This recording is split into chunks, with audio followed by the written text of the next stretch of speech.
आजचं जग खूप फास्ट झालंय, त्यामुळे सगळं आपल्याला सवय झालेली आहे की सगळ्याच गोष्टी आता फास्ट व्हाव्या आणि सोप्या पण व्हाव्या.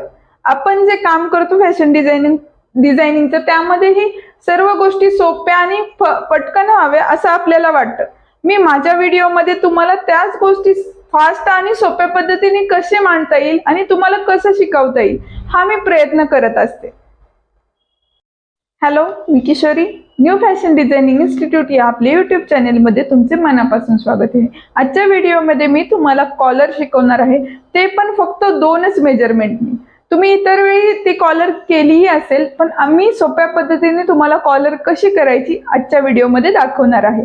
व्हिडिओ स्किप न करता पूर्ण बघायचा आहे. तसेच तुम्ही ह्या व्हिडिओमधली जी कॉलर आहे ती नक्की ट्राय करून बघायची आणि मला कॉमेंटमध्ये नक्की सांगायचं आहे. आज आपण पाहतो की कॉलर कशी बनवायची, ते पण खूप सोप्या आणि 2च मेजरमेंट मध्ये. तर फर्स्ट मी तुम्हाला सांगते की हे नेक विड्थ किती घेतली आहे. तर नेक विड्थ म्हणजे ही गळारुंदी आपण किती घेणार आहे.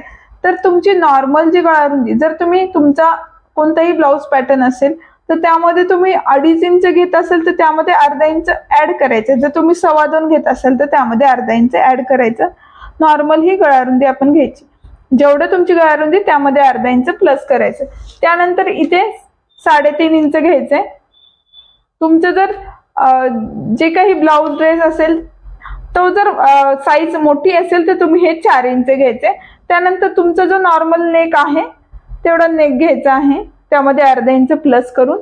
त्यानंतर इथे आपल्याला 1 इंच घ्यायचंय. त्यानंतर हे ड्रॉ करून घ्यायचंय. हे फ्रंटला ड्रॉ केलेलं आहे. 1 इंच इथं घेऊन इथे व्ही शेप द्यायचा आहे. व्ही शेप दिल्यानंतर आपल्याला हा झाला फ्रंट पार्ट, हा कटिंग करणार आहे. इथे आपल्याला हा व्ही आहे, इथे आपल्याला काहीच करायचं नाही. हे फक्त इथं तुम्ही कॅनव्हास लावू शकता किंवा असं उलटून घेऊ शकता. त्यानंतर इथे आपल्याला कॉलर लावायची. हे झालं फ्रंट पार्टचं कटिंग. त्यानंतर बॅक पार्टला आपल्याला जी गळारुंदी आहे ती सेम घ्यायची आहे. त्यामध्ये फक्त अर्धा इंचचा गळा खाली उतरवून घ्यायचा आहे. हे आपण आता शोल्डर जोडून घेऊया.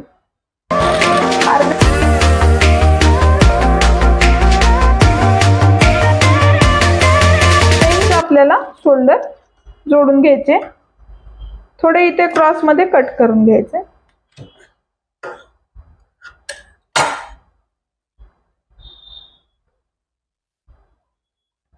त्यानंतर हा आपला गळा तयार झाला आहे कॉलर साठीचा. आता त्यानंतर आपल्याला कॉलरचं कॅनव्हास घ्यायचं आहे. मी अंदाजेच घेतलेला आहे. थोडासा मोठाच घ्यायचा आहे. जेवढी तुमची नॉर्मल कॉलर आहे तेवढा त्यापेक्षा मोठा घ्यायचा आहे. इथे आपल्याला हा भाग स्ट्रेट ठेवायचा आहे आणि हा भाग आपल्याला थोडासा क्रॉस करायचा. हा भाग इथे स्ट्रेट राहिला पाहिजे आणि इथे हा क्रॉस. हा शेप आपल्याला ड्रॉ करून घ्यायचा आहे. त्यानंतर इथे आपल्याला हा स्ट्रेट पार्ट करून घ्यायचा आहे. इथे आपल्याला 1/2 इंच कॉलर थोडी जास्त कट करायची आहे. ज्यावेळेस कॉलर आपण बसवतो त्यावेळेस कॉलर थोडी कमी होऊ शकते. कापड थोडं स्ट्रेच होतं, त्यामुळे 1/2 इंच आपल्याला जास्त घ्यायचे. तुमच्या आवडीनुसार इथे तुम्ही 1 इंच, 1.25 इंच, 1.5 इंच अशी कॉलर घेऊ शकता. मी इथे 1 इंच कॉलर घेते. आपल्याकडे सगळं मार्जिन इथे 1-1 इंचचा घ्यायचा आहे.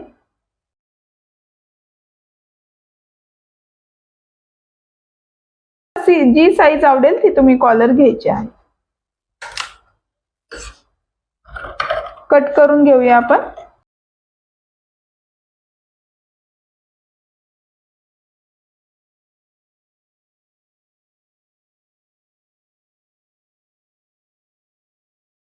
कट करून झालेली आहे. अशा पद्धतीने जर तुम्ही कॉलर कराल तर तुमची कॉलर कधीच चुकणार नाही. हे आता कॉलर आपण प्रेस करून घेऊया अस्तरवर. 1/2 इंच पेक्षा थोडंसं जास्त मार्जिन आपल्याला चारही बाजूने ठेवायचं आहे आणि कट करून घ्यायचं.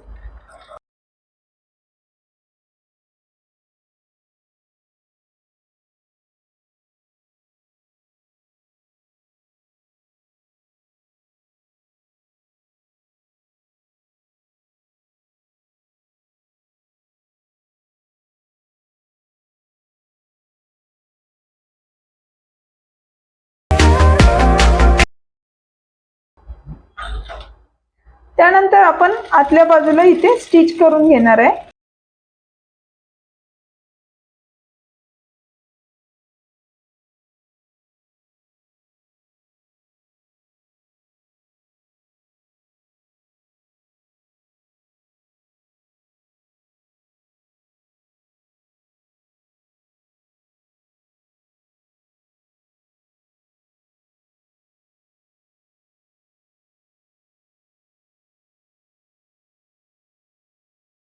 कॉलरचं आपल्याला सेंटर काढून घ्यायचं आहे अशा पद्धतीने आणि थोडं मार्किंग करून घ्यायचं आहे की आपल्याला कॉलर स्टिच कुठून करायची, त्यासाठी आपण मार्किंग करून घेतो.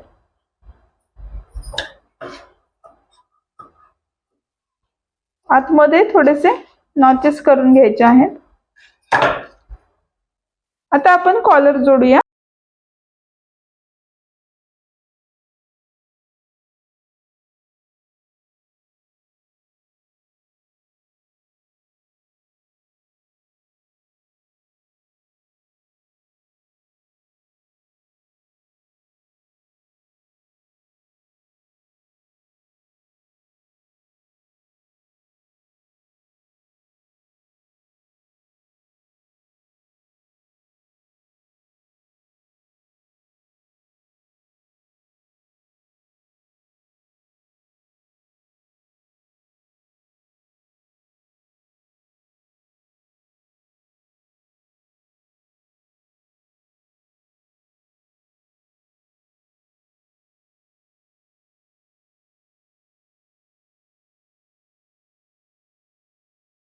तिथे आपल्याला इथे स्टिच करून घ्यायचंय. अशा पद्धतीने कॉलर केल्यामुळे तुमचं फिनिशिंगही प्रॉपर येतं आणि कॉलरही सुंदर दिसते आणि कमी जास्तही होणार नाही.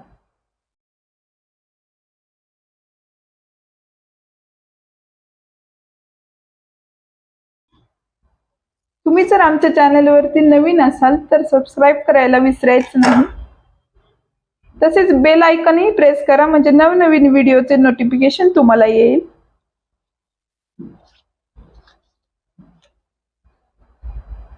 आता आपल्याला ही कॉलर उलट करून घ्यायची आहे.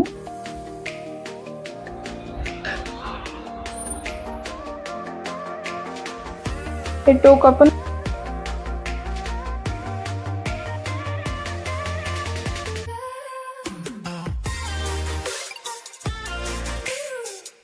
सर्व आतमध्ये करायचं आहे आणि आपल्याला फिनिशिंग टिप द्यायची आहे. आता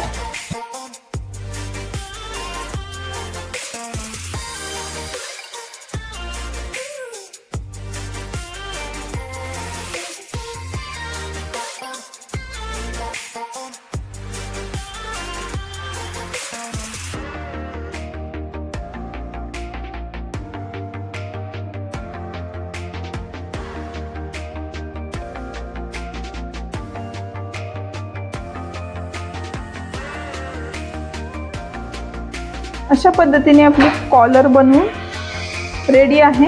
तुम्हाला हवं तर इथे पण तुम्ही स्टिच करू शकता. तुम्हाला ह्या कॉलरचा व्हिडिओ कसा वाटला मला कमेंट करून नक्की सांगायचं आहे. असेच नवनवीन व्हिडिओ पाहण्यासाठी आपल्या चॅनेलला सबस्क्राईब करा.